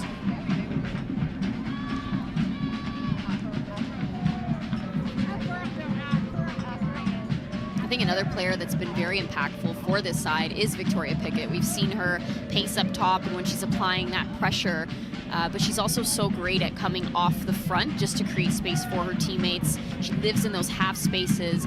There's Small right into the top of the penalty area drive, and that's countered quickly. Hess did well to prevent that, as that did look promising for Toronto. This could be promising for Noemi Pécan. Hong closes the gap. Good speed from the defender. Yeah, that's a great defensive effort by Toronto. Pécan with not left with very many options in that situation. She looks up. Abdu's a little bit behind the play, but is getting forward. Just not enough numbers forward in that transitional moment. And again, a great defensive effort from Toronto. Here's Pickett. Might have won the ball, taken down. This one is whistled. And this one, I believe, very close to the penalty area. Well, that's for sure. Yellow card does come out for the first time tonight. As Pickett potentially denied a good goal scoring opportunity. We'll see. I think it was just outside the penalty area, but this will give us a great look. That was a great bending ball. There is absolutely no argument there. She full-blown kicked her. But this is a great bending ball in by Cathro. Pickett doing awesome to be able to get in there. But yeah, definitely contact from Lees on the back of Pickett's leg. So Julia Lees will go into the book. Two-time first-team All-American from her time at Georgetown in the NCAA. And it is a free kick, just maybe a half yard outside the penalty area here, so a really good chance for AFC Toronto to double its lead. And this is another thing Montreal has to be mindful of. You can't be giving up fouls in these dangerous spots because Toronto is absolutely capable of getting this on frame or crashing the box and having someone finish. Barnett to the right and Asuri to the left. It is Asuri. Ball is in, but it's well over the target. Montreal dodges a bullet there on the miss hit. Yeah, it looks like Ashuri was just bent back a little too far, almost looking at the sky when she struck that. If she had gotten her body and her chest over top of that ball, she would have been able to strike that potentially on goal, or at least give one of her teammates a chance to get a rebound.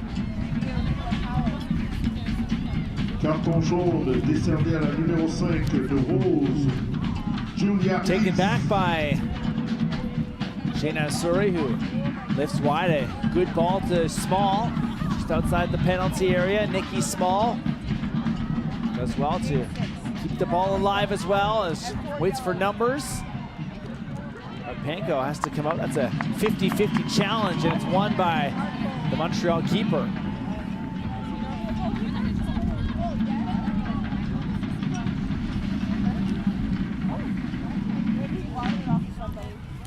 Now sent away as Montreal mostly quiet in terms of opportunities here in the second half. Try and generate something.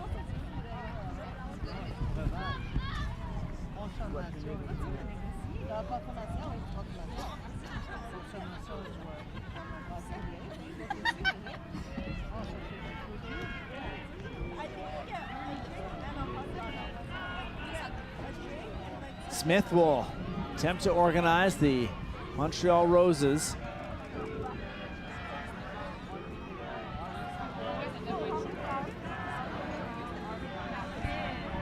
Ball taken by Thibault. Thibault runs into a wall of AFC Toronto defenders, then goes down, and the foul is given. Asuri doesn't like the decision, but it will be a Montreal free kick.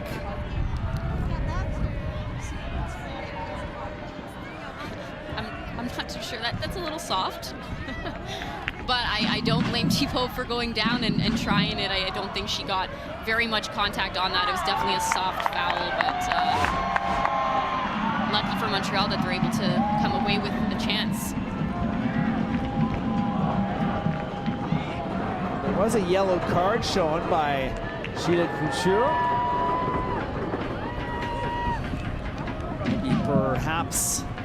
Perhaps maybe something was said. I would assume so, because I don't think there was enough in that foul to warrant a yellow card. So Nikki Small shown the yellow card, so certainly something that was said afterwards.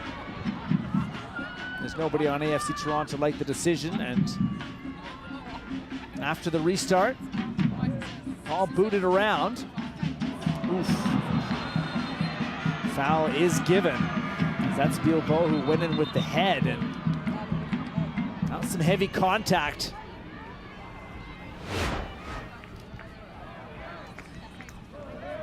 Oof. Yeah, you're seeing Ashuri come right through her head as Bilbao attempted to get down and put a head to that.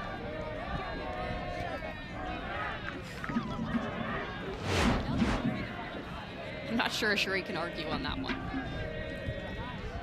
Veteran midfielder at 34 years old. 56 caps for Les Bleus, playing for France. Also a long career in the French domestic league before shifting across the Atlantic. She pulls a lot of the strings for this Montreal team. We've seen her in each game when she's able to get on the ball and control the dynamic of the game. If Montreal has had a great performance, when they're not able to find her feet and utilize her, it usually doesn't go as well for them. And I think today they haven't been finding her enough. She is very good off the ball. She finds those spaces well. She's always an outlet for her center backs, helping them build out of the back. So I'm really hoping that she's okay here. Yeah, and looks like the yellow card comes out very quickly again. Sheena Asuri this time will go into the book, so back-to-back yellows. And Charlotte Bilbao certainly took some hard contact there and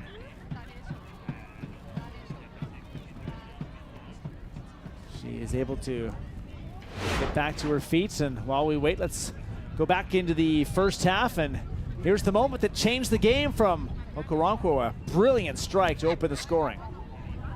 This is, again, every time we watch it back, it shows her quality and who she is as an individual for this Toronto side, just the poise and that technique and being able to bend that ball right over top of Karpenko. Goal in the 34th minute.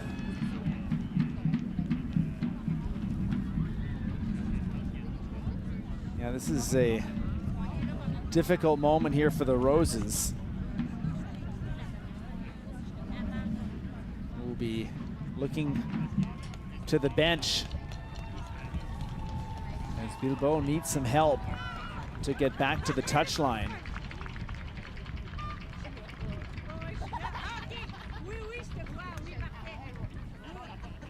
She's looking to be in some type of discomfort, a lot of it. So here's a look at some of the changes as Laurie Thibault will see her night end in the 69th minutes. Laura Schenk, the German defender, will come in, but does play multiple positions. Did 76 minutes in the last match in Calgary for the 25-year-old Schenk.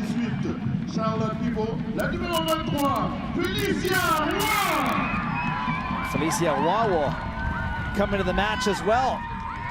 Montreal Roses number 23.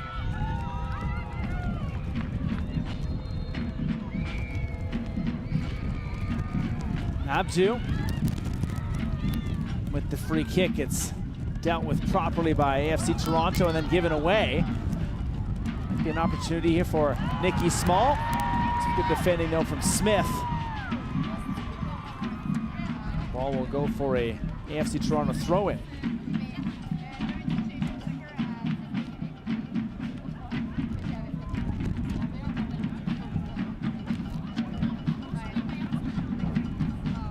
Small battling with Megan Sauvé. Okoronkwo also joining. Good opportunity here for Felicia Roy, who's only played 15 minutes the first 5 weeks of the season. We'll have a bit more of a runway here. Yeah, and we spoke about it earlier, Matt, just seeing new faces and people having to step up as the season continues on. So this is a great moment for her to be able to find her footing and grow as the season continues. Just turned 19 back in early April. Given away by the Roses. The shot that pops up, and a charging Anna Karpenko puts an end to that, and we'll try it again. Ignite some transition. 20 minutes to go before full time, and the Roses have not been able to put one past Sierra Cotillard yet. We often speak about the quality of Whitaker and her ability to bomb forward. It looks like she's actually going to be out on the flank for this side now, and Schenk is taking and replacing her in that fullback role. So a bit more of a forward type role for Whitaker in this late in the second half.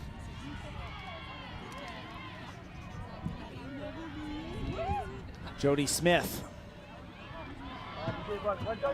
All quickly deflected away as the urgency starts to pick up for Montreal Roses. Sauvé. Great little pass. All up top. Paquin shifts wide, and there's lots of room as dust falls in La Belle Province. There's a strike towards goal, and that one certainly does not miss by much. Some good build-up play, and the shot just whistling past the post. Yeah, this is a good ball in by Schenk to find Whitaker, who makes no mistake to strike that first time. She realizes she's not going to have much time to be able to take a touch. She comes right across her body, tries it with her left foot. Very brave and confident, and that's what you want, especially when you are chasing the game. Whitaker does have a goal on the season as well. Scored on the West Coast in that 3-1 win we referenced earlier. Ball won back by the Roses. Ball is into the middle. Sauvé outnumbered, and it's into the waiting arms of Cotillard.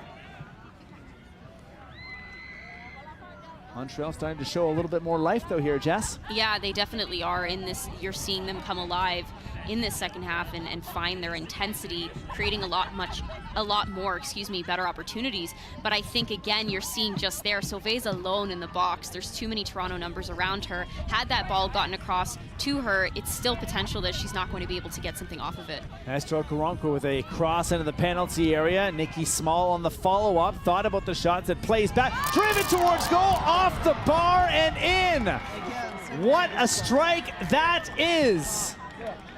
Emma Regan gives AFC Toronto a 2-0 lead. Toronto was not looking for any easy goals today. Wow, 2 bangers. Esther Okoronkwo doing so good to drive end line, gets that ball across. Nikki Small not allowing the ball out, finds Emma Regan, who's perfectly placed at the top of the 18, and just strikes that right on goal. This is such a great goal. We spoke about the quality of Emma Regan. She hits that bar down. Yeah, Toronto is not looking for some easy goals tonight. They want to score the absolute bangers. Hello, Canada calling.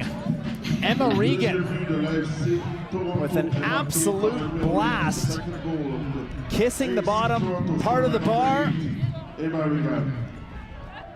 And AFC Toronto now just over 15 minutes away. I think it was only a matter of time, Matt. We've seen Emma strike from the top of the 18, and I would say every single matchup, and she's gotten very close. So it was just a matter of time till she connected on one and hit it on frame, and that was a beautiful goal by her. Esther Okoronkwo, as AFC Toronto might not be done here. Crosses in, and Karpenko had to be attentive there to that post. That almost snuck behind her. So Regan scores her first Northern Super League goal. I'm sure Toronto fans are happy to see it done in the Toronto blue, but Canada fans will be hoping for a little bit of that in the Canadian red, certainly in the upcoming window. Matches in Winnipeg and Montreal. All right, let's go,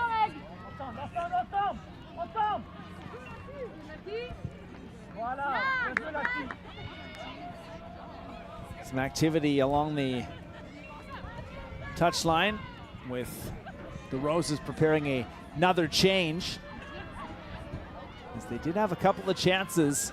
Nothing overly threatening, but we'll need some sort of minor miracle tonight to get to, by the way this match has gone. I've said this before on broadcast, Matt, but 2-0 lead is the worst lead that you can have. You become confident, you think you're comfortable with that lead, and sometimes you back off. So it is very important for Toronto not to let off of the gas and allow Montreal back into this game. Those are very wise words, Jessica. I've definitely been in the position where I was up 2 goals and a team has come back and beat us. Okoronkwo is into the penalty area again. Ball is into the middle, and Karpenko thrust into action again, down to make a save. Kizaki was also lurking there. That's back-to-back opportunities generated from Esther. You're seeing the creativity. She's been driving end line time and time again and doing so well to find her players on the cutback, and then being able to attempt to get that rebound as well.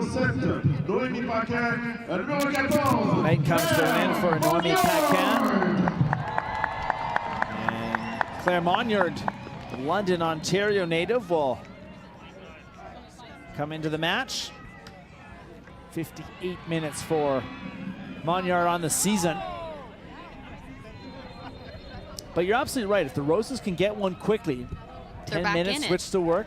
They're back in it, and you're seeing some fresh legs, some new faces, people getting that opportunity to step up. And, the most important thing when you do get your minutes is to make the most of them and really prove that, you should be in that starting 11. So that these impact players coming into the game are looking to do just that and make an impact. All right, you got me. I'll take it back. On? Lots to go. I'll take back my minor miracle comment. 7 shots, 5 on target. Toronto, though, has now boosted its total to 8 with 4 on target.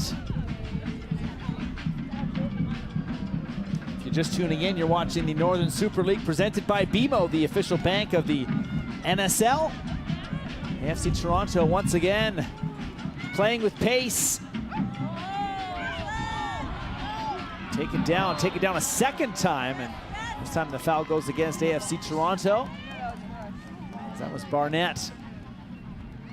Ends up being the one taking the worst of it, it would seem. Barnett does so well to attempt to keep this. It looks like she might have just got an elbow to the head as she was trying to get up. Nothing intentional there from Lees.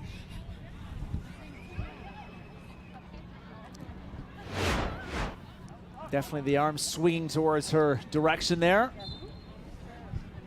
Lees is looking a little bit sheepish after that. Barnett, though, has been very energetic again. Yeah, she's absolutely a spark plug for this team. And in every matchup, I would say, you know you're going to get that 100% effort, and it's going to be on both sides of the ball. And she's someone that you can always rely on to bomb forward when you need that energy. Another corner kick. So I believe AFC Toronto is listening to your advice here, Jess, not letting their foot off of the gas here by any stretch of the imagination.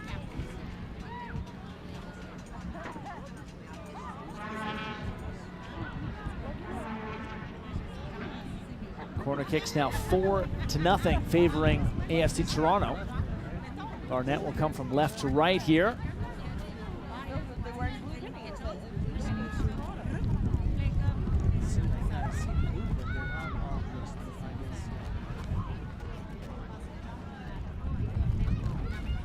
The wind continues to gust. Barnett delivers into the top of the penalty area, and a foul goes against the attacking AFC Toronto side.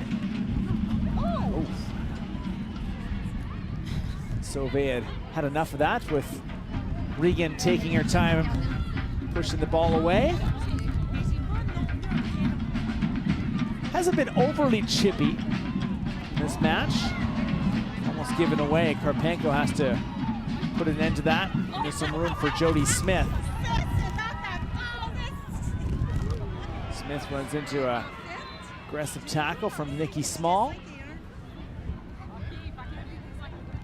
I think Montreal just has to attempt to win this last 10 minutes.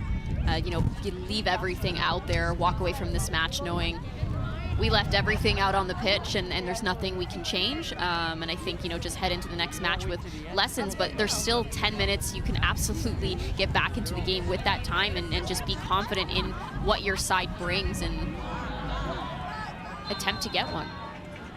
Flag comes up on the offside. Toronto does not have a match before the next international break. Next match will be back at York Lions Stadium in North Toronto, taking on the Ottawa Rapid. That's June the 7th. Montreal still has one more to go this weekend. So no changes yet for AFC Toronto, knowing that there is a bit of a rest ahead for most of the players. Two more, though, coming from the Roses. So Hess comes out in favor of Mara Bouchard. Granby, Quebec native. The eastern townships between Sherbrooke and Montreal, and Jody Smith, the starter, will come out, and it'll be Mathilde Lachance, the former Laval Rouge et Or defender at the university level. We've been heavily complimenting Toronto's ability in the attacking third, but I also think, you know, they've done so well defensively today and staying compact. And one thing that the Toronto coach mentioned, and Coach Milanovic mentioned, wanting to stay connected between their lines. That was something that the distance was a little too far in their last game in the second half against the Tides. And I think today that they've done very well staying connected, staying on the same page, and just applying that intensity defensively all over the pitch. Regan taken down as she delivers the ball backwards. Canadian international scored a beautiful goal. Not too sure that was necessary by Sauvé. Well, they had a little moment together earlier. Yard feels some pressure. Delivers, and once again, this has been where Montreal has had some momentum when they bring the press. Shank has now moved from the right side to the left side, but Okoronkwo there, and Shank gives a tug on the back of the kit. Play goes on. Not sure how that wasn't a foul. Sauvé is in the penalty area, but once again, AFC Toronto's always had numbers to clear away any of these crosses. Follow-up opportunity, and once again, taken back. It's out of the reach of Pickett.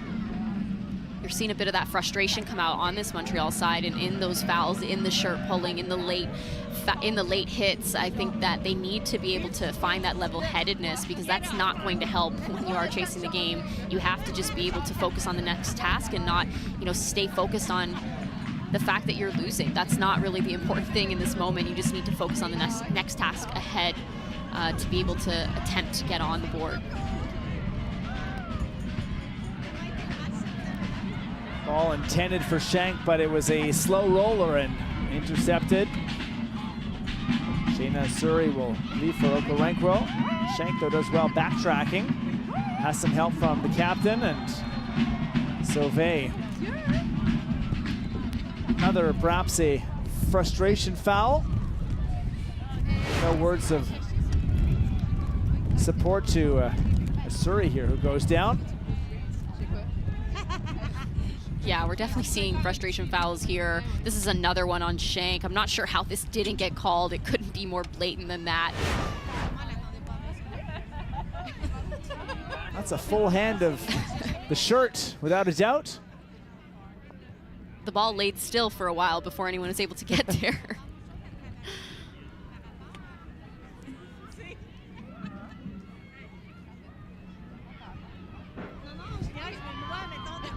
Abdu will play the ball, but it's quickly intercepted by Barnett. Obi Barnett runs at Whitaker. Haley Whitaker, it's a good job, and another hard foul.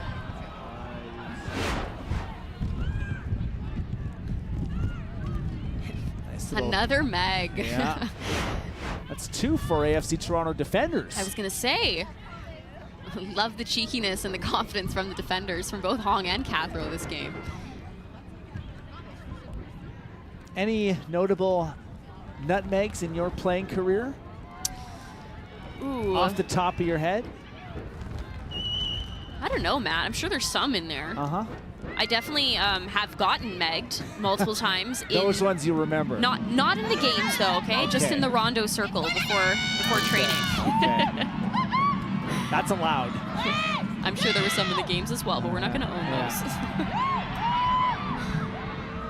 Home crowd trying to push the Montreal Roses into something late here. Hong will go back to the keeper. The Roses just have 2 players forward, including Sauvé. Wah is back in position as well. Okorenkwo sees the challenge coming from Shank as those two meet again.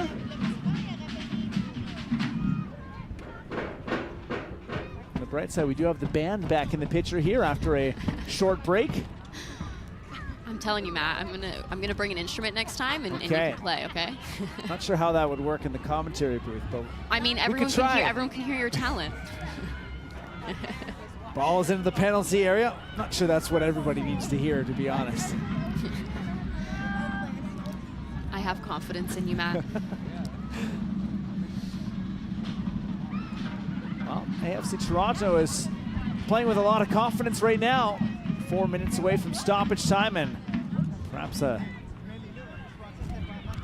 another victory away. If they can seal the victory here, it would be win number 2 away from home. Nyota Katembo is up on the AFC Toronto touchline. I think this game alone shows just how much teams have grown from game to game. Yep. You know, AFC Toronto, a team that came out with so much talent. Everyone was expecting them to blow everyone out of the water, and instead they came out and they weren't able to get the results despite playing some good soccer. But I think now we're seeing them find their footing, find that connection and that fluidity amongst the teammates, and it's just really coming together for them. Aoi Kazaki goes 88 minutes. It's a great matchup for her. Certainly was noticeable, active. Ball once again taken back by the Roses. Maybe a chance to run quickly in transition. Bouchard, the substitute, played into the wide area, taken back by Monyard. A high ball played up, but once again, AFC Toronto numbers waiting. And Pickett, some nice footwork, plays the ball forward. Tembo, return pass to Pickett, running hard, glances over at the assistant referee, no flag. Into the middle for Small. Small was defended well by Sauvé. Taken back by Felicia Roy. 89th minutes at Stade Boreal. Shank. Sauvé running at Hong, and there's a great move from the Montreal captain, Sauvé. Could this be the moment? Ball is in, and Cotillard had the angle closed.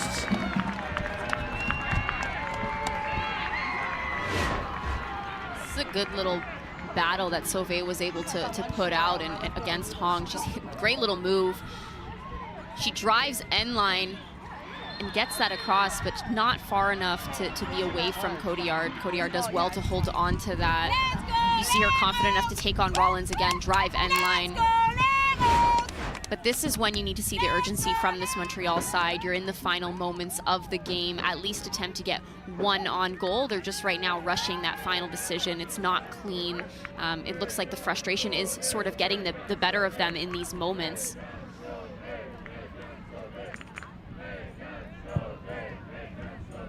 Well, Megan Sauvé has her own chant amongst the supporters.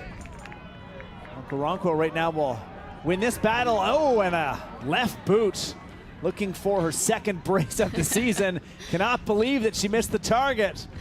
You love the reaction. That had top corner written all over it. She does so well to win the physical battle, cuts it back to her left foot. You see her lean back a little bit too much. Had she kept her body over the ball, that was on frame. You even saw a bit of that dip that we've seen in every single one of her goals so far this season. But just a player that has been such a bright spot for them, and bringing that individual effort and poise when she's in front of the net, that just wasn't able to get it off there. Opportunity for Monyard, and that strike quickly back towards the AFC Toronto net, and the substitute comes close as we have 4 minutes of stoppage time. This is a good strike from distance. She does well. She almost got that on frame, just wasn't able to get it quite low enough, but it was a good strike, just enough power behind it as well. There was a bit of room up top.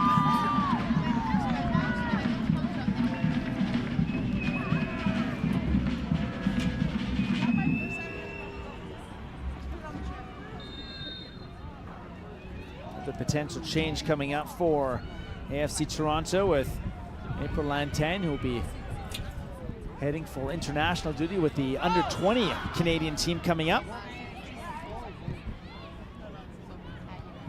19 years old, Lantagne.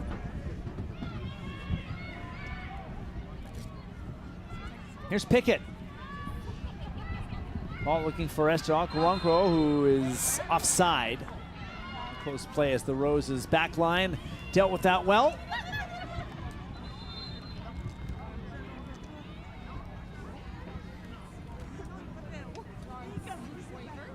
Mesdames et messieurs, changement du côté de l'AFC de Toronto. And it looks like Esther Okoronkwo's night has come to an end.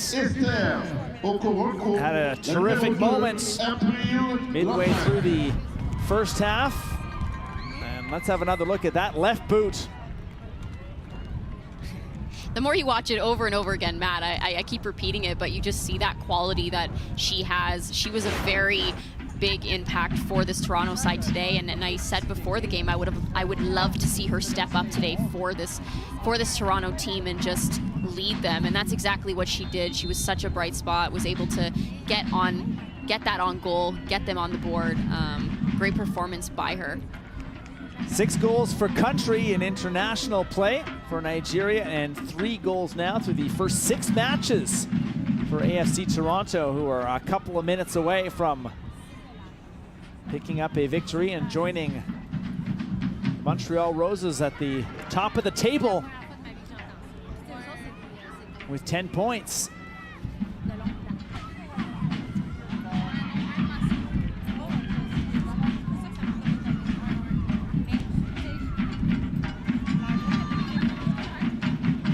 Le quatrième arbitre indique qu'il y aura un minimum de 4 We'll have minutes to ajoutées. backpedal here before Official has the indicated a minimum of throw. 4 minutes of added time.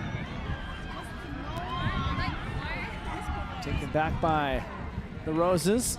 Sauvé tried to go back into the middle. That didn't work as once again AFC Toronto with Pickett. Pickett got something towards her face and that didn't feel good. And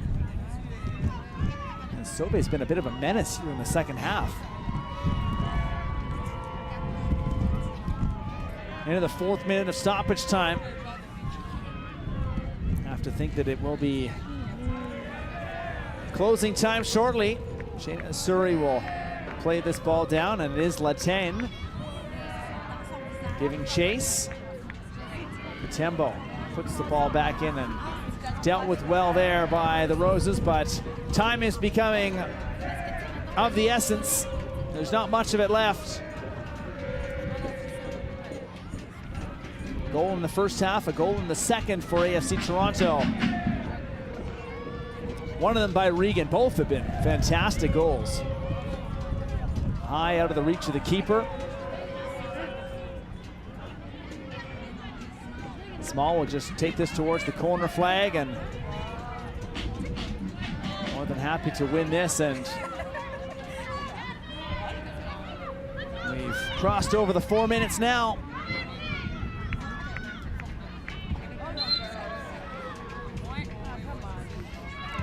Small is taken down. AFC Toronto will have a free kick. Perhaps the last kick of the game coming up.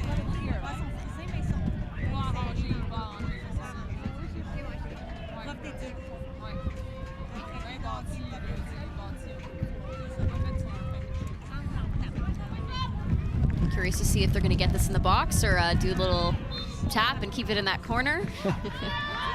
Well, it is the Look latter. at that. You're right on it. And that is full time from Stade Boreal as AFC Toronto exacts some measure of revenge, winning 2-0 in enemy territory in La Belle Province tonight with a clinical performance. Yeah, this was a very well-earned win by AFC Toronto. I think that they came out on the front foot and they kept that intensity throughout the entirety of the match. There was moments where Montreal was able to find transitional moments and attempt to be able to capitalize on them, but they just were really lacking that final pass, that final cross. They weren't able to connect on it, so there was just a bit of that disconnect. I think that we saw that in the last game as well for them. When adversity started to swirl, you just saw them rush their decisions. So I think that this was a very well-earned win by AFC Toronto. I think Esther Okoronkwo really stepped up. I challenged her without her hearing me, but I challenged her to be that bright spot for them, and she did. She stepped up, she delivered, and you saw her very active on both sides of the ball, using her body very well, showing her craftiness, driving to that end line, creating opportunities for her teammates by cutting that ball back. Just a very good performance from her. 3 shots, 2 on target, and the opening goal of the match tonight for Esther Okoronkwo, who joins the top of the race with 3 goals on the season. Talking about the Golden Boot, of course, as well. And now that's 3 straight matches for Montreal, not only without a win, but without a goal. Yeah, I think they sort of just have to regroup and, again, focus on what they're great at and head into that next match confident in their abilities. It is very early on in the season. You're going to have these mishaps as the season continues, so just about keeping that confidence and heading into the next one, knowing what they're capable of. Let's take a look at the full-time statistics as we put a bow on this night in Montreal. Each team with 5 shots on target. Possession pretty well cut right down the middle. Was a chippy game in the second half, particularly as 12 fouls to the Montreal Roses, 4 corner kicks for AFC Toronto, who do get it done for win number 3 on the season. And AFC will now head into the international break with a share of top spot in the table. of course, with lots of work to be done throughout the rest of the season. Okoronkwo is happy with the performance, and now AFC Toronto joins the Montreal Roses and the Vancouver Rise on top of the table with 10 points. The Ottawa Rapid and Calgary Wild just a victory off, and the Halifax Tides do have some work to do, even though they've had some good moments. Yeah, I think we're going to see these standings constantly change. There's so many quality teams in this league, so I just think that, this is for now, but I'm sure there will be a different team on top in the coming weeks as well. Thanks for joining us for the NSL Soccer match presented by BMO, the official bank of the Northern Super League. Build this up as a battle of the two rival cities, with AFC Toronto looking for a bit of revenge after an opening day loss to Montreal, and revenge was exacted. A goal in each half from AFC Toronto earns the visitors 3 points tonight in La Belle Province. From Jess Lisi, myself, Matt Cullen, and all our hardworking crew on a chilly night in Montreal, thanks for watching and good night.